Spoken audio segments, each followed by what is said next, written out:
Welcome to the Talking Teaching podcast. I'm here today with Alexandra Metcalf, and we'll be talking about her career in education in the UK. Before we get started, please don't forget to like and subscribe. And remember that anything we talk about during the show will have links and references down underneath, so you can keep track of those as well. Hi, Alexandra. Hi, how you doing? Good, thanks. Good to speak to you. I think, had this one on the books for a while now, and we've got around to it finally. So could you start with a bit of an introduction of yourself? Tell us a bit about your background and the work you've been doing and what you are working on now. Yeah, definitely. Okay, yes. So, as we said, yeah, I'm Alexandra. I have been teaching for 14 years in England, particularly in deeply disadvantaged communities. That's sort of been my area of expertise. And yeah, I'm a primary girl. I've taught in every year group. I've been a middle leader, a senior leader, a head teacher. I've probably done every different type of job. I probably had every different type of situation crop up in my career that I've had to deal with. I've got a particular specialism and interest in early years with the little ones, and I particularly enjoy behaviour, which also matches with being in those sort of deeply deprived areas. There's always an interesting set of things that we have to uncover because, of course, behaviour is a language. So, yeah, I've sort of had a really long career in primary education, really. And then I decided to stop being a senior leader and go back into the classroom, which was lovely, going back to be a teacher for a year. And then the pandemic hit, so I didn't manage to get to finish that off. And then I started a new venture, which is really exciting. So we're a supply teaching agency. We're doing training, particularly for newly qualified teachers and those teachers in the first bits of their career to make sure that we actually retain people in the profession. Particularly in the UK, we hemorrhage teachers like there's no tomorrow. There's only 60% of us last until our 5th year of teaching. Wow. Which is absolutely nuts. And we do online tutoring. So that's one of our goals as a company, is to affect policy at a government level to really just enable teachers to navigate the profession, and working on everything that we're talking about all the time: workload, mental health. Yeah, so that's it, really. Wow, so there's a lot there to talk about. I think the thing I first noticed when we first contacted on LinkedIn was the work you do, or the experience you have with underprivileged students or in underprivileged areas. So maybe if we start there, because that's something that's always interested me, and is something that I've never really had a lot of experience working with, and it's one of those things that I now think I'm in a relatively privileged place where I do teacher training here in Jakarta in Indonesia. Many of the teachers that I'm working with, just largely because of cultural structures here, the family culture, the societal structures, the kinds of underprivileged students that we're generally talking about in the Western sense. Most of the teachers that I work with here in the schools that I've worked in, we don't really come into touch with that type of student and that type of situation. Obviously, Indonesia has, its own breed of poverty and other, privileged situations. But there's a very different kind of thing. And when, you've mentioned behavior as well, when we're talking about behavior and, what you might label as, the troublesome or the problematic students, as they often get labeled, there's a very different way that you describe those, I think, in the West and over here. And so it's not something I have to, I have a lot of contact or experience with. So what kind of school situations have you found yourself in? So found myself in normally special measures schools. So we obviously have our Ofsted ratings here. So we have sort of 4 grades, and you can be inadequate special measures, which is you need some serious support. Hmm. So I've generally gravitated towards those type of schools. They are generally schools that are in really difficult areas because there is generations of deprivation. There's normally high staff turnover. There's normally very low budgets, because schools like that have to use budgets on lots of different things. Right. Generally schools like that will spend a lot of money on things like clinical psychologists, Mm. parent support advisors. I was part of a primary school where I was the senior lead for behaviour, and I actually had 8 teaching assistants walking around with me around the school to help with behaviour. We had a behaviour hub.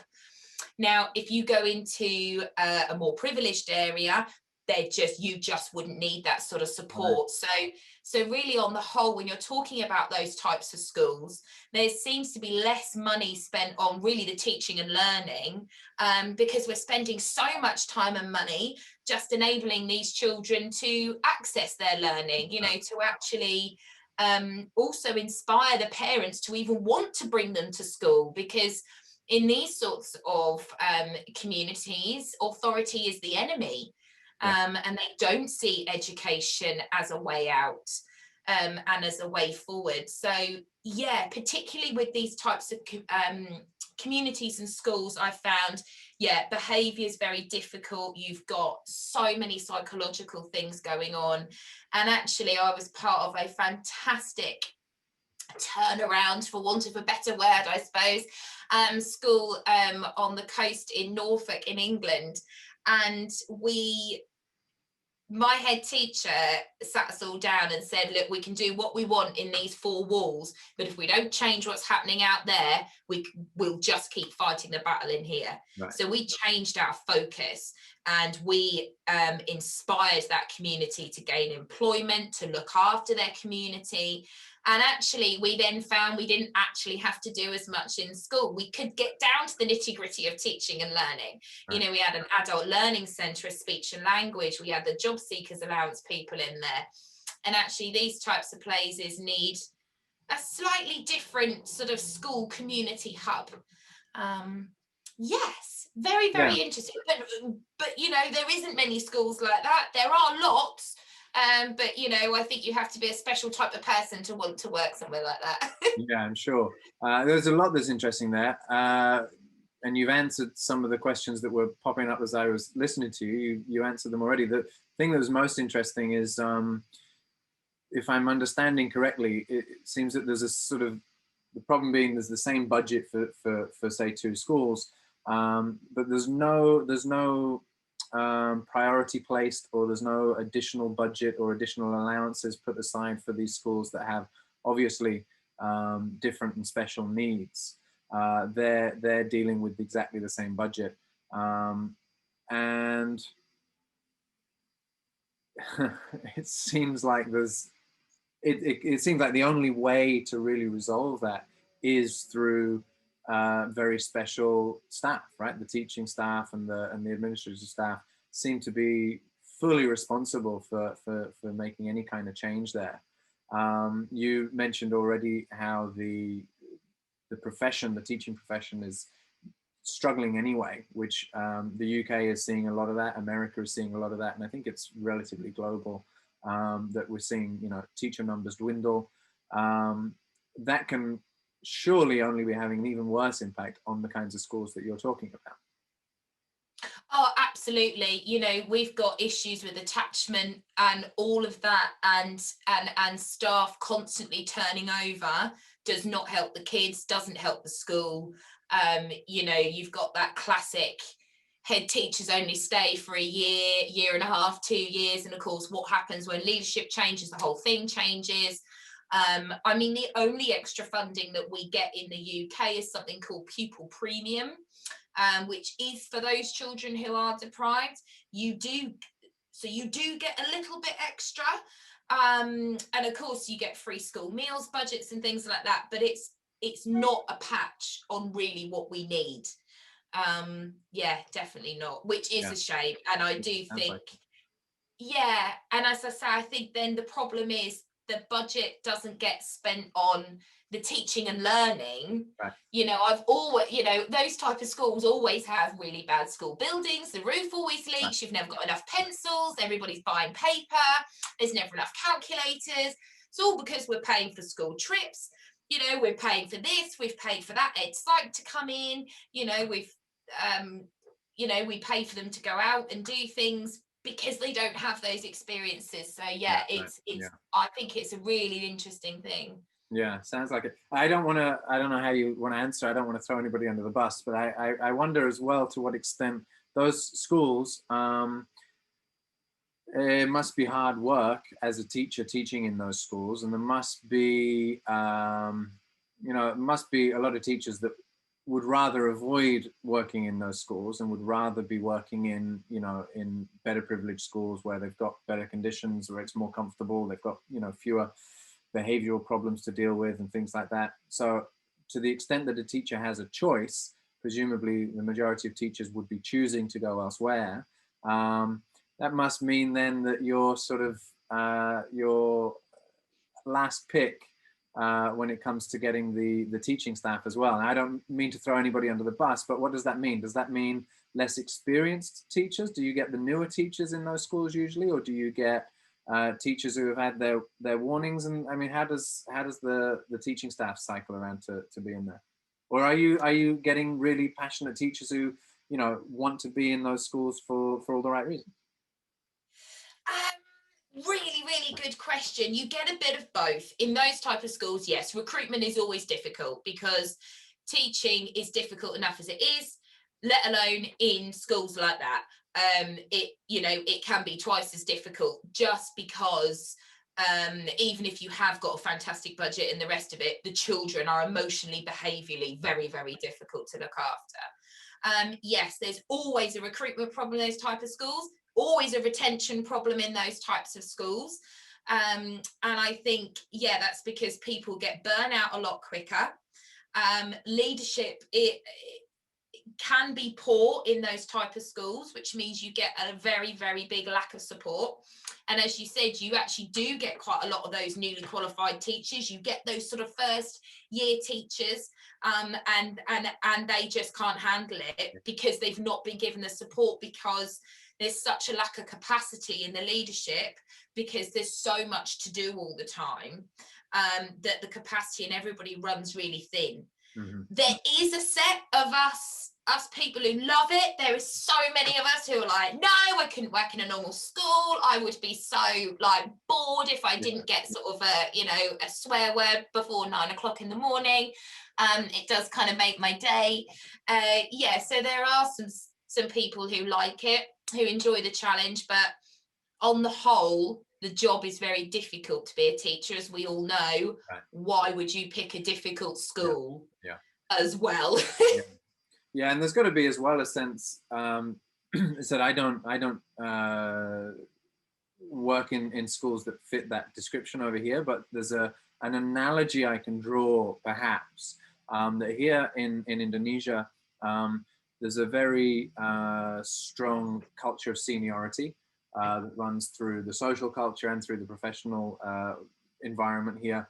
And one of the ways that manifests in education is that often the higher the level that you're teaching at, the more sort of senior a teacher you are, the more you'll be revered. So obviously, if you're lecturing at a university, you're top of the pile, and then that sort of runs down. So that if you're teaching at sort of preschool, kindergarten, nursery school, and the youngest years, that's for the newer teachers or the younger teachers, or that's sort of seen as the lower end of the lower rung of the ladder. Whereas, and you'll know this better even than I do, that's the most demanding place to be. It's where you need all of the extra energy, all of the extra innovation and the strategies, and you've got to work so much harder just to get the ground level in that lesson before you start teaching, before you can have a successful lesson. And so there seems to be a reverse in the effort and the skills that a teacher requires and the respect and the reverence that they get. And there has to be an analogy there, I can only assume, with the kind of schools that you've been working in, where, you know, the amount of work that you've got to put in that school, you know, I mean, I went to a very nice school in the UK, and you know, it can only have been 10 times easier for the teachers there. I was the naughty kid in that school, and I assure you, you know, by any stretch, I'm not a particularly naughty person. So you know, the scale is just very different in one type of school and another. And so there's teachers there, they must be working a lot harder, they must be facing a lot of very different and unique challenges, but also they must kind of be looked down upon to some degree as being, oh, the teachers from those schools. I mean, that can't be easy either.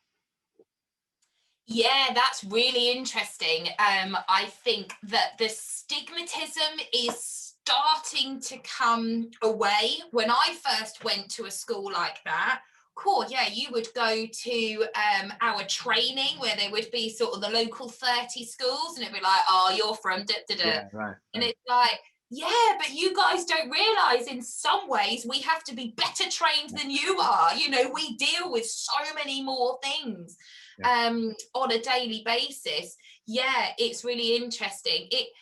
The tide is changing. I think it's very, very slowly, but it is getting there. And yeah, to go back to your earlier point as well, the fact that that's really interesting that the younger teachers go with the younger ones. We sort of have that over here.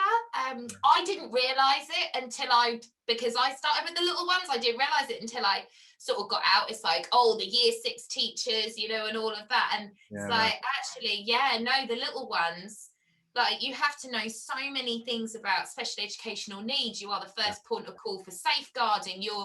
Because they're entering, you have to get everything right. Yeah, and you're dealing at that level. I mean, one of the things that's interesting for me, because I mostly work with adults, and when I train teachers, I basically focus most of my training on other teachers who are working with kind of middle school and up. And I do some work with the teachers of younger students, the young learner teachers, but I don't have a background in that area. And one of the things that I am very aware of is that when you're teaching at that level, you're teaching your subject, but you're also sort of, you're party to their childhood development. They're becoming human beings in your classroom in a way that is not quite true. Of course, it is true right up until they leave school, really, but you're in a much more critical period with the younger learners down under the age of 7 and 8. That as you said, the margin for error is much tighter. But again, something that seems to be overlooked by, I don't know, definitely people outside of the profession, but even perhaps other teachers sometimes who haven't taught at that level, perhaps aren't fully aware of that. Oh, totally. It's happened. Yeah, like, it's sort of called early years here. And I was in early years, and they just sort of, I don't think leadership mean to, and I don't think the other teachers mean to, but they're like, oh, you just play down there. Right. I'm like, oh gosh, right. Yeah. I wish it was just playing. Yeah. Like, I really do. Yeah. Like, that really isn't it. We have to be so cross-curricular, and yeah, I think it would do to every single teacher, it would do them the world of good to realise what it's like down there, because it's a different style of teaching. It's really, really good assessment for learning. Yes. And that is another one, a passion of mine, is that those early years professionals get the professional development they need. Right. We all, there's so many times that I have been sat in training and they're like, yeah, this is just for years 1 to 6. Yeah. It's like, oh, you've forgotten about us again. Like, it's not difficult. Just teach us something. Yeah. And they just sort of shut the door. It's like, oh, they're early years, we'll let them do their thing. But actually, their professional development is just as important, because if we don't get it right down there, well, good luck everywhere else. Exactly, because right, yeah. Pass it all on to the upper years. Yeah, exactly. Yeah. Right. Yeah, that's it. Yeah, can you imagine if they couldn't hold a pencil when they got to right. you? Yeah, exactly. We have to do all that. Yeah. No, exactly right. And I should also say as well, I mean, so I had a couple of years teaching in primary school, which over here is, you know, junior school. And I had a few months, because I was teaching extracurricular when I first started. And so for a few months there, the school that I was teaching at had an early years program for 3 to 6 year olds. And it was very much seen as oh, it's just an extra it's just an extra thing. And so none of us got any extra training or anything. It was just added onto our schedule. And you'd kind of go in, and you'd dread to see it added onto your schedule, because you just didn't know what we were doing. And so it was just a kind of an easy, supposedly, you know, oh, it's just an easy thing. It's just an extra hour. We'll add it on.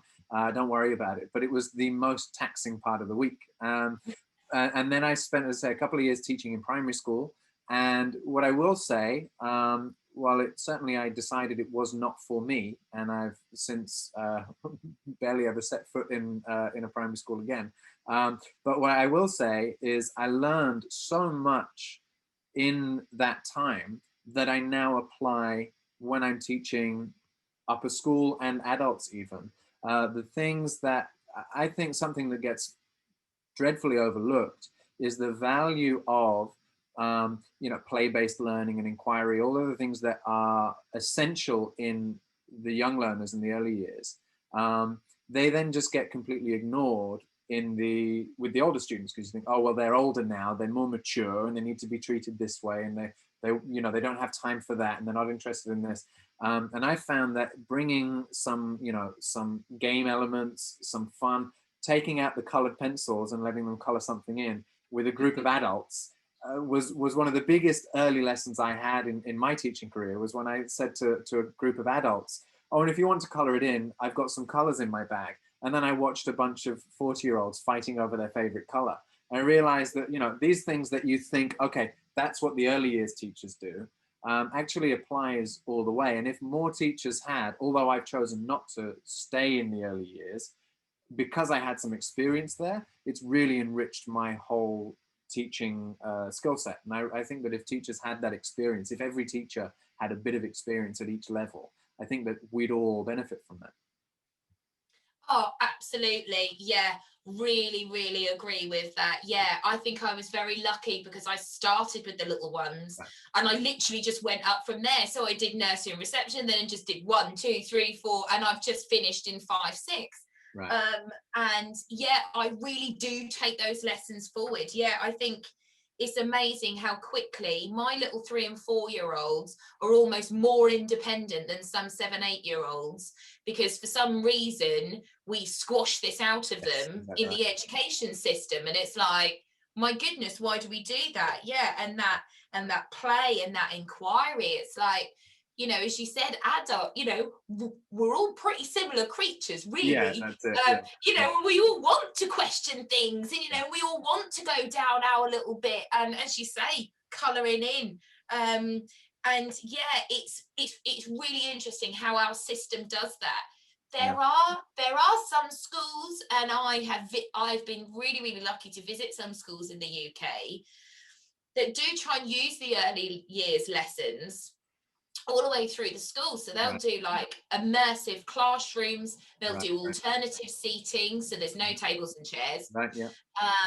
Which, you know, and if you go in those type of schools, there's only a few in the country, there's not many, because they're the little maverick head teachers who who don't care about Ofsted too much, which is fantastic, because they end up really good, because they don't, you know, because they're not worried about it.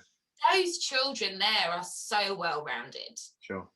Yeah. And yeah, I mean, you talk about the alternative seating. I mean, you can almost remember the day when there was no more sitting on the floor. I remember being in school, and it'd be every day would be storytelling on the floor, or you'd be drawing and coloring on the floor. And then there came a point where it was chairs and tables all the way. And that's it. That was the end of sitting on the floor. And if just the option to choose where you want to sit, even that much freedom is taken at some point. You know, the autonomy is completely squashed out, as you say. You mentioned these schools that kind of buck the Ofsted trends, and a lot of the work that I do trying to change what teachers are doing in the classroom, is also, these are things that they're not brand new ideas. They're things that have been around for a long time. Some of the educational approaches, like just inquiry-based learning, questioning, some of these things that you don't see in the schools. They're not new ideas, although they're new for many of the teachers that I bring them to.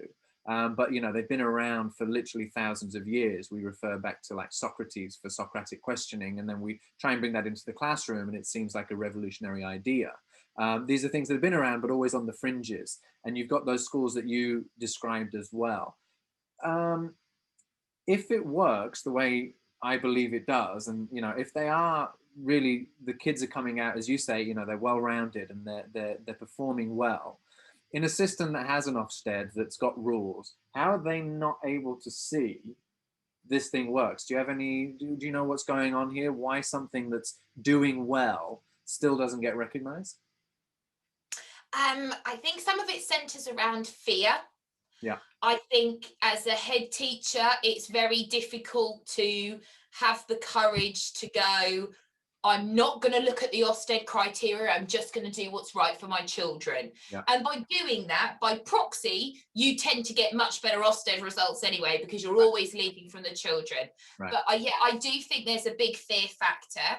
I also think there's some kind of two camps, either in the teaching world in general, or perhaps just in the UK. I think there's a kind of zero tolerance, sit down, shut up, listen, learn. Yeah. And you've very much got those schools, and in some schools that works, for some children that absolutely works. They need those boundaries. And then you've got the other guys who are like, I just need you to be able to want to learn and love learning, and really make that holistic, nurturing approach. Yeah, it's like we're in two camps. Yeah. And when you when you speak to teachers, they're in one or the other. And I think some of it is fear. I think it's fear for getting something wrong, because it doesn't feel as though there's actually time to risk take anymore and actually try and get the right thing. Yeah. The other aspect of it is we've sort of moved to a system in the last decade or so where we have multi-academy trusts. Mm-hmm. So we've it feels like we've gone from the public sector, which we are still the public sector, but we are sort of run like businesses as well. Right. We sort of straddle the two. And what seems to happen is these multi-academy trusts pick these schools up. And they're all spread across the country. They might have 50, 60 schools, and all these schools have to be consistent with each other. Yeah. Instead of there being a local approach, which is how it used to be, sort of these businesses are pulling, even though they are charitable trusts, they are still run like businesses. Yeah. And it's that, it seems to be that argument between how do we create autonomy with consistency? Sure. And I think that is still being something that's really hotly debated.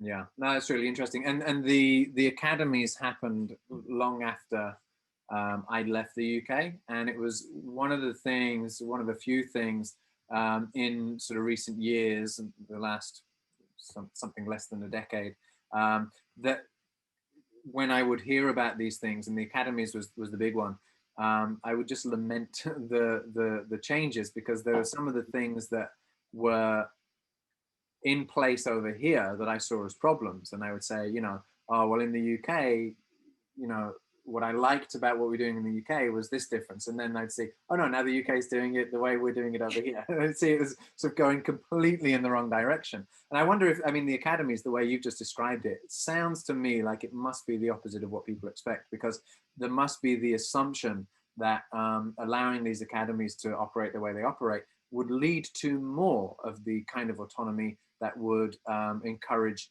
schools to operate differently based on the needs of the students. That must be at least part of the rationale behind it. Otherwise, I can't even begin to think of a reason why. And yet you say it's led to more uniformity sort of in these schools where they're not responding at all to their environment.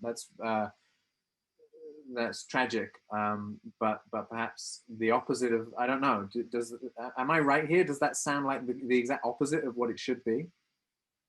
It does, yes. So I think the premise of multi-academy trusts was really to pick up any school that needed to be improved. Right. So it was to take the strain off the local authorities and councils, and it was like, okay, you pick up sort of the schools that are struggling. Right. But actually, yeah, what has actually happened is, yes, all these trusts have picked up all these schools, and most schools are now in a trust, whether they're Right, I see. outstanding or special measures, whatever. But it doesn't, it's definitely created, I feel personally, and I've seen it's created the opposite effect. Yeah, that's It interesting. seems, yeah, it seems to have, we used to have like local hubs that we used to Right. all get together. Right. Now, if I'm a school on this side of the road with one multi-academy trust, and there's a school on the other side of the road with a different multi-academy trust, I can't talk to them. Wow, yeah, They're interesting. almost like seen as competition. Yeah, yeah, And yeah. it's like, how can something that could have been so good Yeah, has actually created a real segmentation and has made it quite an uncollaborative and hire and fire yeah, yeah, culture that sure. we've never had in education before. Yeah. Yeah, I mean, it does, to unveil my politics a little bit. I mean, it does seem to me what happens when you put education and business together. And as I said, that was one of the big problems for me when I started working over here. One of the big things that I first noticed is the heavily privatized education industry, I should say, not just sector but industry really here. That it is a problem when the business is too closely interwoven with the education. It sounds, I think, somewhat unavoidable. So you, though, have done a lot of work trying to turn these struggling schools around, and maybe that was once upon a time the twinkle in the eye of the academy idea. Presumably you've not worked with academies, is that, or you can't avoid working with the academies, or how has that affected what you do? It has heavily affected what I do. I was very lucky to not be in an academy for the first 6 years of my teaching. And then I was part of two academies. And it was like going from one world to another. Right. It was very, very strange. It was all of a sudden, it was, yeah, I mean, I'm all for monitoring and evaluating and supporting people, but I'm certainly not up for the kind of policing everybody. Right. And that's what it felt like. It felt like I'd gone into a different world, and it felt as though as soon as you stepped out the classroom and became a senior leader in an academy that's part of a trust, felt as though you had a target on your back. Right. It felt as though you are disposable. Right. It feels as though, that you're not actually able to risk take and grow and learn and actually really do something. It's like, well, you either do it or you don't, or, Yeah. it just felt very jarred. We always talked about those disappearing leaders, and I'm sure lots of people in the UK can absolutely come up with an example where this has happened. People would just disappear. Right. Member of staff would just disappear overnight. You'd be like, oh, where'd they go? Oh, yeah, they're not here anymore. Wow. Be like, oh my gosh, they were like an amazing teacher, or it'd have been like the assistant principal. Like, I was in somewhere where the head teacher and the deputy head just left one night and didn't come back. They just disappeared. Yeah. And it's like, oh goodness, this cannot be good for our children. Yeah, and right. Absolutely. Yeah, and that kind of that atmosphere and culture of bullying is almost a type of emotional abuse. And it's amazing how many people don't stay in the profession or actually need therapy to get over that.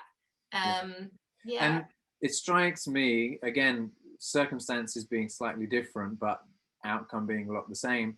So it's something I've been thinking about a lot here as well. It strikes me that it's harder to be a good teacher, and it's harder on the good teachers because, again, not to denigrate anybody and to label anybody as not a good teacher, but it's those teachers that recognize perhaps how things should be done differently. Teachers who perhaps recognize that something about the system or something about the way this school operates or about that curriculum is not in the student's best interests. You then are in a position where you either turn a blind eye to it and go on doing what you're told to do, knowing every day that you're doing something harmful to your students, which is a real burden to bear. But it's how you keep your job, or you do what you know is best, and then you're up against the management. And it sounds like it's even harder for the teachers who are trying to do the right thing, and the teachers who are really know what's right for the students are the ones particularly being picked out of the classroom, and the teachers who are perhaps less competent because of the lack of training and various other reasons, or the teachers have been around for a long time and haven't really kept up with changes in what we know about education, whatever the reasons might be. Those teachers who are happier to just kind of go with the flow, perhaps aren't doing the students as much good, but they're the ones that are the safest in the system, right? Absolutely. Do you know what? You bring up a really, really good point. That is, that's something that happens a lot. I think it's almost that those, and I call them like the maverick head teachers and teachers, Rebels, the ones that, the disruptors, the ones that have an opinion, because I think, and I was always one of those, I'm afraid, but my first head teacher was so good because she was like, I don't care how you guys do it, you get 80% by the end of the year, get on. And actually, and that all comes back round to, we are a profession. Yes. We are an academic profession. We really sit, a lot of our work sits within neuroscience and psychology. And actually, if you just want somebody to deliver what you've asked them to do, follow this policy, not have an opinion, great. You go and get a monkey to do that. That's absolutely fine. You can get anybody to do that. It is such a shame that we are losing that teacher agency, even down to something like, I was talking about this with my friend the other day, planning from scratch. Right. And you talk to young teachers, they don't know how to do it. They've never had the national curriculum and gone, I need to write, because everything's given to them. It's this scheme, you do this on this day. And it's like, oh no, wait, hang on, guys. Like, I really understand the need for consistency. I really do. But I also really want to trust my teachers. I mean, there's hopefully people watching this now will have watched last week's episode with Arthur Cavalieri, who talked about the no grade or going gradeless movement that he's a part of in the US. And I think it's a bigger thing in the US, perhaps. I don't know what kind of a hold it has in the UK, but the same idea there as well.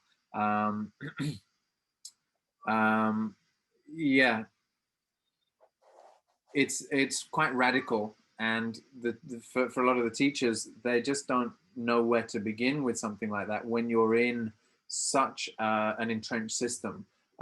You have, as you say, most of the teachers who are new to it, they take it as it's handed to them, and they can't, unaware of anything any other way, and it's very difficult to come along and try and start looking at other options when you're sort of not aware that anything could even exist outside of that box. I mean, some of the work that I do with instructional design, curriculum design, and syllabus building, again, often I'll be asked, well, where are the plans? You write them. No, where are the plans that come with the program? No, the program doesn't come with plans. You write the plans. It's just a complete anathema to what these teachers are familiar with. That knowing where to begin, you really have to go. You would really have to go back right to the beginning of the teacher preparation courses, and I don't know if they're even being taught how to plan anymore. I don't think they are. No, I really don't think people are. And I think there's also such a big difference between how you're asked to plan as a trainee teacher, and actually the realities of planning. Because I also think that sometimes, even though trainee teachers have to do lesson plans and this, that, and the other, I think they think as they get better in their career, they're going to do less Yeah. planning. Yeah. Well, you will write less and less, obviously, but as a good teacher, you will always, in fact, planning is your absolute cornerstone. Yeah. Well, you start from assessment first, but that is absolutely your cornerstone. And actually, my planning might not be 1,000 words long, it might only be a few sentences, but it's very, very well planned out in how it is. And right. And it's just the thinking process of the planning as well. The plan itself is a record of the thinking, I always think. So if you're not writing the plan, chances are you're not really kind of structuring and formalizing the thought. And I think a lot of teachers are being honest when they say, oh, I don't need to write a plan because I plan in my head. I think they mean that. I think they're not pretending. But my experience, both in my own teaching and with teachers I've worked with, I've had teachers who are adamant that it's fine. I plan in my head. And then once I've sat down and said, well, look, let's go through how I plan. And I've seen them completely turn around and, only realize the value of sitting down and writing a lesson plan because they've done it, because they were told to do it.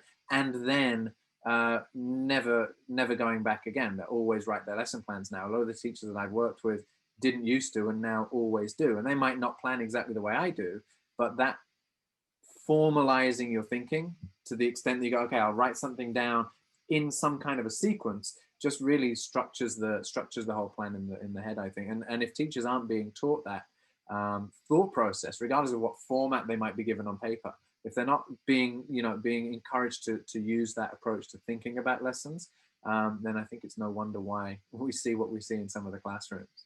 On the oh yeah, go ahead. Yeah. I was just going to elaborate on that point, that actually, if we're not allowing teacher trainees to go through that process, then they're not linking any theory into practice either. Right, because I used to sometimes it would take me hours to write a week's worth of English plans, but that's because I would be like, okay, I want to give them that little bit of nugget, then I want to do the next bit, then I want to do that, then I want to do a bit of a retrieval practice because of that, and then I want to do. And if you're not thinking that through, it's like, well, I think it makes a really big difference. Yeah, and I think it is. Yeah, I think you've made the intention is so important. I think if if you've spent some time to think about why you're doing something, I'm happy. Whether that however that formalizes as a lesson plan, I should be able to ask a teacher, okay, why are you using this activity at this point of the lesson?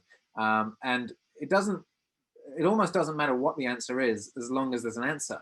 The problem is when it's like, oh, well, just because it's next in the book, or because it's it's what I always do, or there's so often there's that lack of thought. And again, if it's not being trained in, if the whole thinking patterns absent, then it's no surprise. So I wonder what your training was like. I have had no formal teacher training in the UK, so I've not been through any of that process.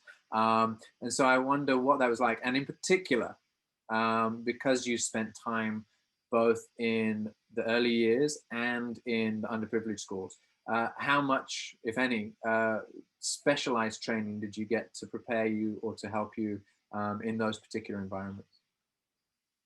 So I was really lucky. I think my training was a lot longer than other people's. I know a lot of people do PGCE, which is just a year, and there are some fantastic teachers who pop out of that. But I did a BA Honours in primary education, which was 3 years, and it was an absolutely fantastic degree.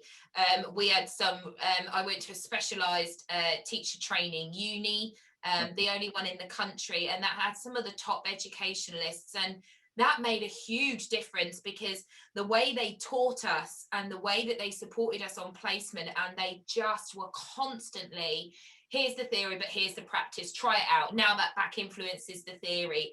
And I was very, very lucky for the grounding that I had.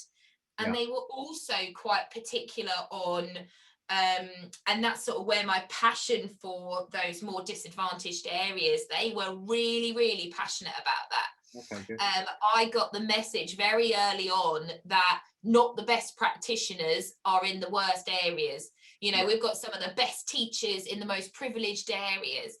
And it was like, oh my goodness, why would we do that? Like, we need the best people there. Yeah. So they really inspired me, and they put that as part of our teaching. And I think also, we did a lot. We could specialize in particular year groups, so I did specialize in the early years. And with these sort of disadvantaged children, I was just very, very lucky with my degree, but also my first head teacher. Right, You know, yeah. she didn't shy away from it. She was really honest, like, look, this school is different. These children are different. We've got 85% of the parents are illiterate. You know, you don't send out letters to this community. Yeah, of course. Wow, yeah. You know, there's all these different things. And she was really honest about, actually, it's really hard here, and that's okay, because actually I'm going to develop you and teach you why it's difficult, and how actually that we can create a really bespoke policies, procedures, and a curriculum for these children and adults. It really is, as you've said, I think a lot of it is down to training. And people just don't realise when they walk into these schools, especially if the head teachers and the leaders aren't like, look, this is a slightly different school, and here's why, and you need to understand that. Yeah, no, that's important. As a trainer myself, something that I completely endorse is the idea that no amount of training will ever really prepare you for the realities of the classroom. And so I am a trainer, and that's what I've devoted my career to is training teachers. But I completely endorse that idea that, you know, the real learning is in the classroom. But I think that again, especially people from outside of the profession, or new teachers or prospective teachers, greatly overestimate what you've just described. You know, the scenario where you walk into your first school and you have a great head teacher who really tutors you and, you know, invests in you and your development. If you're getting that, then, which I was lucky to have in my first year as well, as it happens. And so I learned so much in my first year that I still refer to now. And of course I continue learning as well. But I often think how different my entire career would have been if that first year had been different, if I'd had a less invested head teacher in that first year. And of course, many teachers don't have that. And so if you have the attitude that, well, you know, training's just training, you need the experience to really learn in the classroom, but then you get into the classroom and you don't have that kind of guidance and support from the head teacher either. I think that, you know, the training is far from perfect, it's far from sufficient, but it's really important because you don't know what kind of guidance you're going to get after the training is done. The ideal scenario is you get great training and then you get a great leader, but either one of those could just as easily be missing. Absolutely. I feel incredibly lucky to have had the start I've had, and I do wonder that's why we hemorrhage so many teachers. And it does seem to be a commonality that the veteran teachers, people who have been teaching for a decade or more, do seem to have had a better start, and do seem to have had that more autonomy, or you know, that actual mentorship, that actual support. You know, my head teacher would come round, it would get to 5:15 and she would always come round and give us a chocolate bar, right, if you were still there, which is great. You know, it's a silly little bit of well-being, but it really, really matters. And then she'd check in with you, and she'd always do laps of the school. And I kind of just want to applaud these newly qualified pick a good school that you think is going to really set the foundation, because you can get into bad habits and you can actually have quite a, not bad attitude, but a bad outlook of education, and actually how amazing it can be, our profession, if you're not in that fantastic place to start with. Yeah, definitely. Yeah. And I think it's definitely worth, I think you've just said it, but really nailing down as well the idea that that's not even something that we can fault the teachers for, because it's such a prevalent environment, right? That scenario is such the mainstream scenario, I think, that it's, you're lucky, I think, I hope I'm not overstating this, I think you're lucky to not fall into that pattern. You know, and you're lucky if you do have the experience that you and I are describing. That's not the, it's not the prevailing experience, I think. So these teachers who, you know, they struggle with that slow start, you know, none of this is their fault, of course, and yet it's, if they have that start, it's going to continue through the career. It's going to echo into their, you know, their 10th year in teaching. They're still going to be doing the same things and having the same, you know, potentially negative impact on the students. So yeah, that start is really important, I think. Yeah, that's really, really valuable insight. I wonder if you can say anything about the underprivileged schools that you worked in, and any of the strategies. I can only imagine every different student has a different need, and every different school is its own character. But are there any commonalities or any things that you think you learned in those environments that these students are perhaps not always getting, and they need? Are there any kind of foundational strategies or fundamental practices that you think these types of schools really need? Yeah, absolutely. There are definitely, as you say, every school, every child is different, but there certainly are some commonalities, definitely. One would be absolute 100% support. Support in terms of coaching and mentoring between the team, but also within the senior team.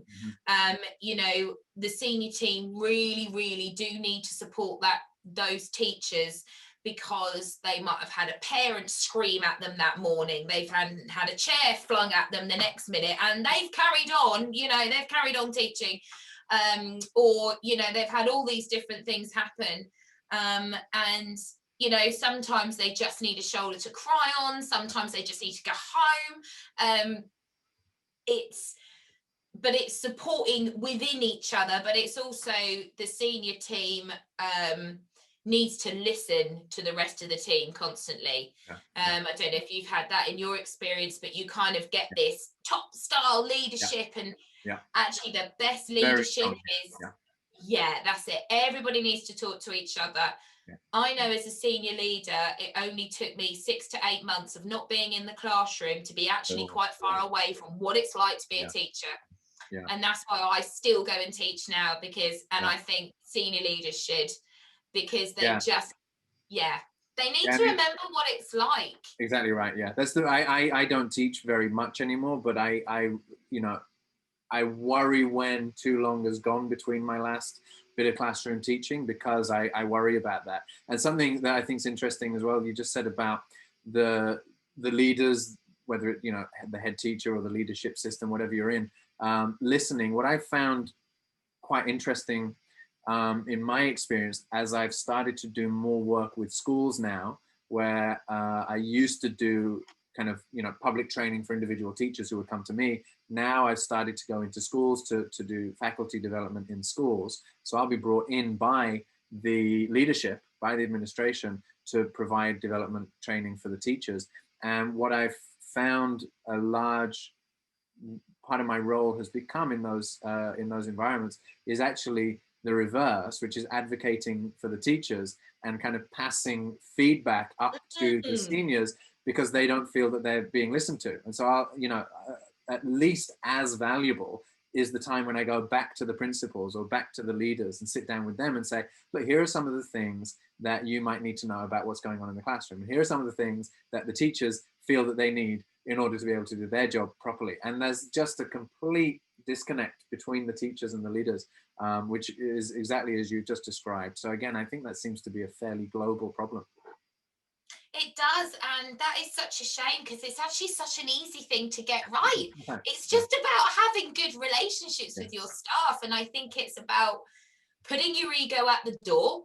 You might be positionally in charge, but quite frankly, you are nothing unless your teachers teach. Exactly right. You know, because that's what a school is. Yeah. So yeah, absolutely. And actually, just to go back a bit, there is so many other things that those types of schools need. You know, that you need to be out in the community. Yeah. These types of schools have, and I really struggled with this when I first started teaching, is I couldn't understand the generations of deprivation, and I was like, why don't you just wash your child more than once a week, right? It's like, wash your kid, put clean clothes, that's so obvious. It's not though, actually, because what I then had to take a step back and really reflect, it's like, no, wait, hang on, I had a role model for that. I only know that because, Exactly.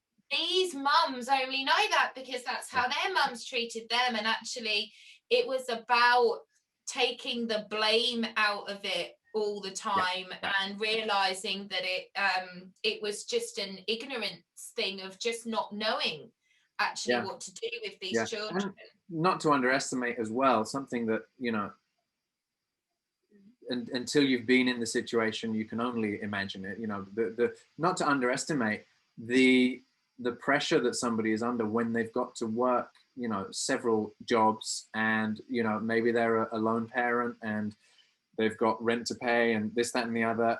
You know, again, it can seem like, well, okay, no matter everything else, obviously the one thing you do is you feed and you wash your kid, but to face that much pressure from so many different directions, and to be so worried about, well, if I'm late for the job, I lose the job, and if I lose the job, we lose the house.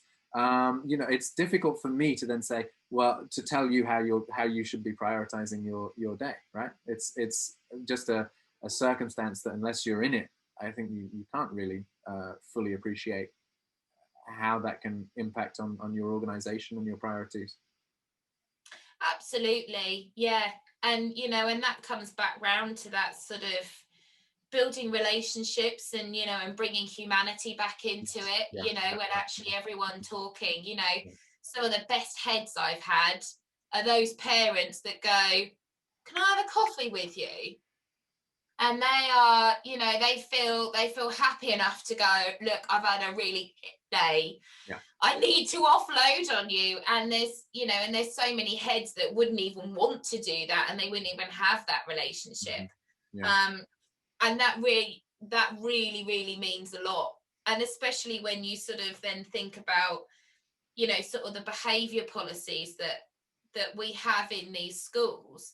You know, some of these children are not used to having a conversation with an adult and having restorative practice. And actually, you know, they're just used to potentially being shouted at, or adults being judge, jury, and executioner, punitive practice. And it's like, actually, that just doesn't work. I think it took my kids 3 or 4 months to realize that I am not going to decide who's done something wrong.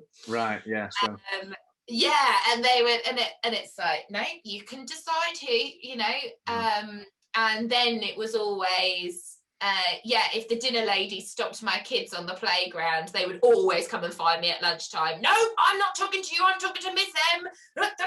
Off we go. But yeah, I think, all that culture and talking to people and collaborating and pulling away those social class boundaries all the time. And of course, breaking the same cycles that we've been talking about, right? So if you are able to introduce the students to a new concept of child-adult relationship that they've perhaps not had before, then you're potentially breaking the cycle, because otherwise they're only going to model their adult-child relationships when they're the adults. They're only going to model it on the same experiences. And so breaking the cycle is not just about having a better lesson today, and you know, being able to break through to the students so that I can effectively teach them something today in the classroom, but really having quite a profound impact on the way that they form relationships perhaps in the future. I think that's a fantastic point. Yeah, absolutely. Because actually, if we just shout at these children, or we just give them sanctions and we just do punitive punishments and things, yeah, how are they going to develop relationships with other people? Yeah. Definitely. So now you are doing your own thing with your own institution or company, or however you describe that. So tell us a little bit more about perhaps exactly how that came about, but the work that you're doing now in particular. Yeah, so it's sort of been about 18 months in the making. You know, I always wanted to set up my own business at some point, be an educational consultant in the sense of kind of making a bit more of a difference than in just a school or a classroom. It's sort of, because of the pandemic, it's now sort of got a little bit bigger than that. Right. And actually, because it's virtual, I feel as though it can be international. I can actually have quite a big voice and make quite a big difference. So the end goal for Intrigue teaching is to actually affect policy at a government level, Right. in terms of initial teacher training, in terms of teacher retention rates, and in terms of well-being, workload, and actually how a multi-academy trusts are affecting education reform. That's the sort of big, huge goal. Right. The way that I'm sort of doing that is we're doing supply teaching. So we're sort of doing that sickness cover. We're doing online tutoring, which we are really helping a lot of children. And we're doing group tutoring so we can make it affordable for everybody. And one of the biggest things that I'm doing is the teacher training, a bit like yourself, and has sort of segmented that into almost, in your first 1 to 3 years of teaching, come on this sort of 6-day course, and we're really going to plug those gaps, and we're really going to give you a good foundation. And then we're going to have one for people who've been teaching 4 to 6 years, to really bridge that gap and stop people from leaving. You know, if you have been in a bad school, okay, you know, let's see if we can try and undo some of those misconceptions, really, really support you. And then the next bit was going to be thinking about actually how we can help when you move into management, because you go from being a teacher to being management, and no one really tells you how to lead adults, because they're actually more difficult than children. They never do as they're told, adults. So there's that, and then we're also doing a membership platform. So what we're really looking at is giving people really, really good quality professional development on a monthly basis that they can access through our platform.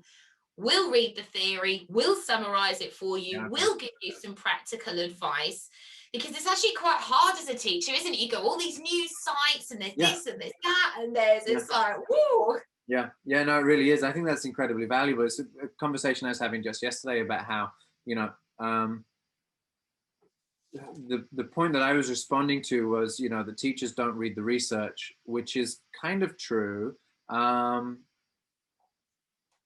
what I found teachers do, I think teachers read a lot, but my experience has been that teachers read, as I often do. You know, I spend most of my time not reading the papers and the research, but reading the reporting of them. So you'll have like you know, an education magazine, or you know, some kind of website that reports on, you know, these studies have shown this, and within them you basically get you get a glossary of headlines and, you know, research titles. And what I've spent quite a lot of time discussing and debating over the last couple of years has been the disconnect often between the picture you get from the title of a piece of research and the finer points of what that research really, you know, what the real implications are in the classroom. And, you know, a lot of teachers are not reading the papers, they're reading the headlines. And the headlines, not only is it, you know, it's obvious to say that the headline is minute in comparison to the detail of it, but it's also often, I think, quite misleading. You know, the headline can seem to be saying something quite different than the results do. And so having somebody digest the implications of some of this research and present that in a meaningful, applicable way, I think is incredibly valuable, because it's something a lot of teachers don't get. And we can't expect them to spend all their time reading research papers, for one, because it's boring. I mean, I care about this, and I find that, you know, these papers are unintelligible. and I'm a good level reader, and I find them they're a real slog to get through. They're So we can't, really hard to get through, right, aren't they? we can't Yeah. admonish anybody that they must spend more time reading these things, because they're not written to be read, it seems. So somebody doing that for them and presenting, I think that's incredibly valuable. And I like the ongoing model. I'm trying to work something out. I like that you're doing that, you know, for the first few years, and then another kind of module for the later years, because I'm trying to work something out as well for new teachers in their first year or two. Um, Sort of an ongoing. I want to shape it like an internship, but you know, so that once you've Nice. passed your training, you've got your degree or your PGCE or whatever it is in your country. You know, you've got that, and then you go into your first school. You should not be on your own. And if you're lucky enough to Absolutely. have a Yeah. leader that's going to look after you, great, as we've already discussed. But many teachers don't. And I'd like to see something that kind of holds teachers' hands a little bit longer after they finish their initial training and they enter into the classroom, so that they can have, you know, regular training, but also a community that reaches outside of the school that they're in, so that it's not just the faculty there, but they're in connection with teachers from other schools who are also, you know, getting through their first year of teaching, and some guidance from you know, from mentors and tutors.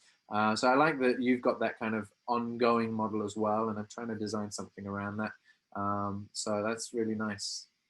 Haha, yes, we are totally on the same wavelength, because yeah, that's what we, you know, even though we have a newly qualified teacher mentor in schools, they're Right, generally a senior teacher. They've got a lot of work on, right, you know, and with the multi-academy trusts, our newly qualified teachers don't get together as much anymore right. either. Like we used to get together, you know, on a county council level, Okay. and they don't. And yeah, exactly the same as that. You know, I want people to come on this course, and we then create these little network pods, because actually, you know, like-mindedness, and some NQTs will find things a lot easier than others. Sure. And you know, everybody's an expert in something, but we're not an expert in everything. Yeah, And exactly right. Yeah. that is Yeah. exactly the same. Is there is this huge gap between training and teaching, Yeah. and for some reason we're not plugging that gap. It Yeah. either skips down to we're not plugging that gap in schools, or the initial teacher training wasn't good enough. Yeah. It's a bit of all, really, I think. Yeah, right. So The thing I that's like really about the community side of that as well, you know, like you said, there are the NQT mentors, which is a UK thing. I don't think you necessarily have that in every country, which is, you know, perhaps on the one hand, lucky to have that if you have that, but also that's still very much a top-down thing. What I like about the community aspect and about gathering, you know, newly qualified teachers together, is that I think it's important to recognize the perspective of a new teacher as being valuable as well. You know, as I say, I do a lot.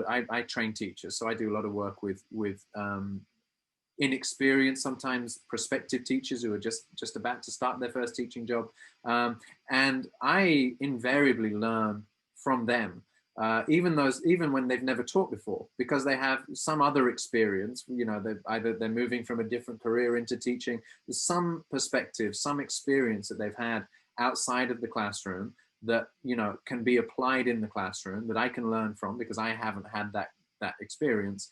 And when you focus on the mentor role as the only source of development, I think it can invalidate the intuition that some teachers have. And this maybe comes back to what we said about the children, you know, their intuition and inquisitiveness being beaten out of them in the school system. I think we see the same happen with new teachers who maybe want to experiment in the classroom and think, well, this wasn't what was on my training, but it seems like it could work. If that's not being validated by the opportunity to share with other teachers in similar and different environments, so that they can, you know, share their views, but they're only being told by somebody above them who's more experienced, this is the way we'd like you to do this, then I think you're going to see a lot of that get beaten out of the teachers as well. So the community aspect, I think, is particularly important. Yeah, and you're right. I see that a lot. You know, I don't think there is, you know, I think there is quite a few teachers that have been in the game a few years that have a lot of opinions but keep them to themselves. Right. And yeah, I think we do squash it out of them, which is a shame, because actually I always learn something from the new teachers. Yeah. There's always something, because as you say, they come with that fresh pair of eyes. They're not immersed in the school, and it's like, oh yeah, right, you've really got something there. Yeah. And I think we always should learn from each other. But yeah, it's really interesting that, yeah, that I think as teachers go on and on, it's like, oh, I can't be bothered to fight back. I just want an easy life. Yeah, no, Which exactly is right. such a shame, because Right. we It lose really is, passion. yeah. And what's perhaps the biggest shame is that you and I are on opposite sides of the world and talking about almost the exact same problem. It seems to be such a global problem, and it can be tough being the one person that's trying to go against it. So where can people find you? What's the best place for people to look you up? And maybe if people are interested in the courses and the coaching that you're offering, how can they find out more about that? So you can find me on LinkedIn, we're on Twitter, but I would go to the website that's got all the information on, which is www.intrigueteaching.co.uk.